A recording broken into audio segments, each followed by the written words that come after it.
Dapat alam natin ito, mga kapatid, so that we can analyze our being. Kung alamin natin kung meron bang nakatirang masamang espiritu sa atin. Ang masamang espiritu na paaalis sa maraming paraan ng Diyos. Yung bautismo, isang paraan yon. Isa pang paraan, yung pangalan ni Kristo na ginagamit ng may karapatang paggamit. Ang isa pang paraan, yung pananatili ng Espiritu Santo sa atin, nag-aalis yun ng masasamang espiritu. Yung aral ng Diyos, yung salita na lagi nating napapakinggan pag tinanggap natin, ang sabi, alisin ninyo ang lahat ng karumihan at ng pag-apaw ng kasamaan, tanggapin ninyo may kaamuan ng salitang itinanim. So yung salita, nag-aalis din yun ng masasamang espiritu sa buhay ng isang tao. At kung alam natin ito, we can analyze ourselves. We will know if we have sufficient knowledge about the spiritual matters of faith. We will know if there is an evil spirit dwelling within our person. If we can feel in our heart continuously, we can experience anger, hatred, bitterness towards, especially towards a brother in faith, that is a demon in us. Yung kasabihan that there is a monster in a man, totoo yun. The monster in a man is the spirit of wickedness that may be present in your person.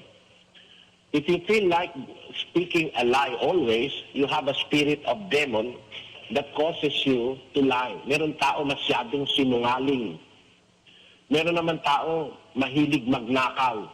Yung tinatawag nilang kleptomaniac, sasabihin niya yun daw ay sakit. Hindi totoong sakit yun. Espiritong masama yun na nasa isang tao na nag-uudyok sa kanyang laging magnakaw. Meron namang laging sinungaling. Meron namang mahilig maglasing hanggang sa maging drug addict na. Meron namang mahilig mandaya.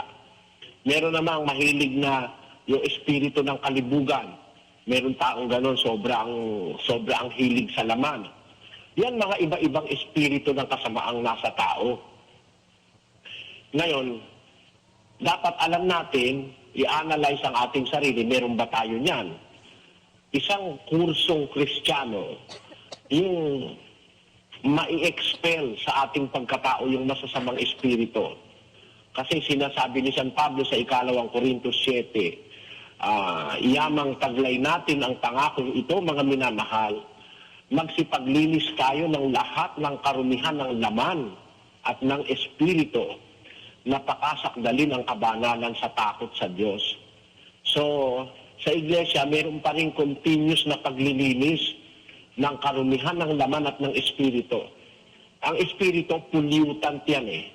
It mingles with our spirit to pollute our spirit. Yung masasamang espiritu, evil spirits are pollutants to our spirit. And it mingles with our spirit to pollute our person, our thinking, our minds, the entire being of a man. And there are ways by which we will be able to, by the help of God, expel those spirits from our person. Firstly, in baptism, where evil spirits, in fear of God's word and power in the water of baptism, evil spirits are expelled through or out of a man. Another way of expelling evil spirits is by the powerful name of Christ. The mere mention of the name of Christ expelling spirits being used by somebody who has the right to use Christ's name, like the apostles of Christ. When the Apostle Peter, if you have noticed that, when the Apostle Peter was asked for alms by that person who is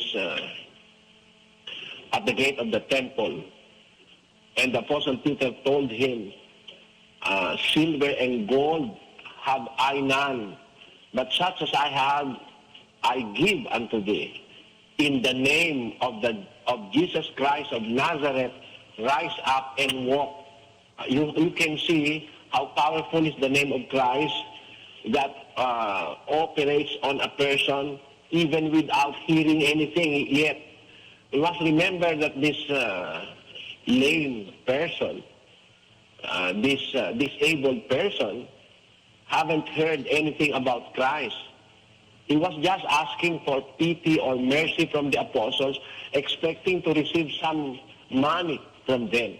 But Peter said, "Silver and gold I have none, but such as I have I give to thee. In the name of the Lord Jesus Christ of Nazareth, rise up and walk." Meaning,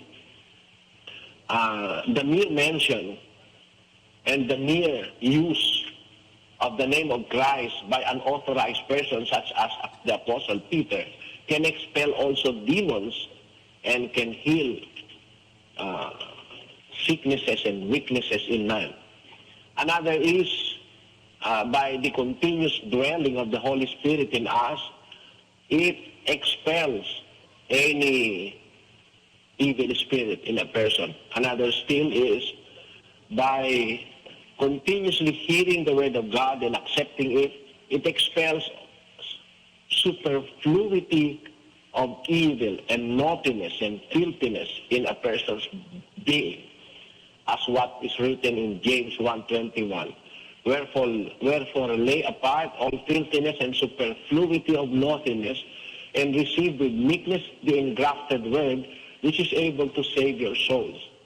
As the Lord Jesus Christ said in 15:3 of the book of John, now ye are clean through the word which I have spoken unto you. The word of God can cleanse our person from evil spirits. So there are so many ways that can be used or utilized or can be believed to expel evil spirits from the person of a man. Kung naiintindihan nyo ito, mga kapatid, matututo tayo ng kaparaanan para magtagumpay sa masasamang espiritu. Isang katotohanan na hindi nyo lang napapansin. Sa iglesia, walang nakukulam. Napapansin mo ba yun, Sis Luz? Totoo po yun, Brad Eli. Walang nakukulam sa iglesia. Magmasid ka, walang kapatid tayong nababalis, nakukulam, nababarang, wala. Sa buong kasaysayan ng pananatili ko sa iglesia, sa loob ng 45 taon, walang kapatid akong nakitang nakukulam. May nakita ako mangkukulam. Nung maanib, nawalan ng kapangyarihang mangulam. Yun ang nakita ko. Pero para may mabalitaan tayong kapatid, nakukulam, huwag kayong maniniwala sa ganyan, mga kapatid. Kasi, ang sabi sa Biblia, mas dakila siyang nasa inyo kaysa nasa sanglibutan. Sa 4:4 ng unang Juan. Pakibasa mo nga sa English at Tagalog yon. Ye are of God little children, and have overcome them, because greater is He that is in you than he that is in the world. Kayo'y sa Diyos, mumuntikong mga anak, at inyong dinaig sila, sapagkat lalong dakila siyang nasa inyo kaysa nasa sanglibutan. Alam mo, dito sa kinaroroonan ko ngayon, kapatid na Luz, marami dito nagpa-practice ng witchcraft. May mga budos pa rito eh. May mga religion dito galing sa Africa. And I can sense, may mga espiritu talagang sa amin, nakapaligid. Merong mga, yung aking apo, nakakita ng isang batang putulang ulo sa bintana, nakalutang. Yung isa, yung anak naman ni Joke, takot nakakita raw siya ng nanaw, wawaw, parang mamaw ang ibig niya sabihin. Takot na takot yung bata. Alam ko merong ganun talaga eh. Kasi, nung umalis kami sa Pilipinas, siguro ibinalita ng mga masasamang espiritu dito na andyan ngayon yung kalaban namin dito. Kaya, so we are facing another kind of place. At ako, aware ako doon sa ganun. Laging ang panalangin ko sa Diyos. Wala kaming kakilala rito, wala kaming malalapitan. But alam namin, ang Diyos ay hindi Diyos sa malapit lamang, kundi maging sa malayo. Pero kahit gaano sila kalaki, ang sabi ng salita ng Diyos sa atin, greater is He that is in you than that is in the world. Amen. Tama? Opo. mas dakila siyang nasa inyo kaysa sa nasa sanglibutan. So, dapat nating maintindihan, mga kapatid, na sa ating pag-aaral, matuto tayong kumilala ng mga espiritu. Matuto tayong kumilala kung mayroon tayo sa ating pagkatao ng masasamang espiritu. Panahon para ating mapagtagumpayan ang labang ito, mga kapatid.